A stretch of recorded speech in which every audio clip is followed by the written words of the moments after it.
Hello everyone, good morning. Ayan po guys, it's so nice.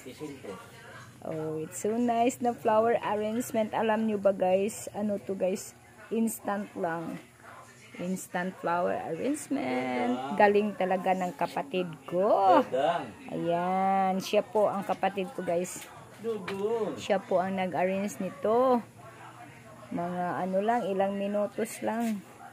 Tapos na siya. Ayan, kasi may ano guys, may bata dito na nawawal na ano, nawala ng ano ba yan? Yung namatay guys ba?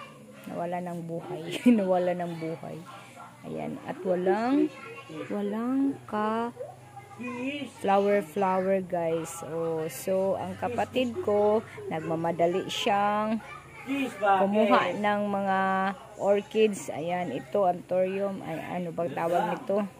Kumuha siya dito sa mga tanim, mga flowers ni mama, at minamadali niyang ina-arrange. Ayan, kasi walang mapapagbilhan dito guys. Dito kasi kami sa bukid ng Bohol. Oh, ayan po. So, super dali lang niyang na-arrange. Okay na yan guys. Oh. Okay na yan sa mga ano, sa mga taong kapos at walang maibili ng bulaklak. Oh, ayan. Oh, very nice na siya. May ano din, oh, orchids. At may ganito. Saludo talaga ako sa kapatid ko. Pagpunta kami ng sementeryo, siya talaga ang mag-arrange ng mga flowers para idala namin sa aming mga mahal sa buhay. Ayan. Okay na yan.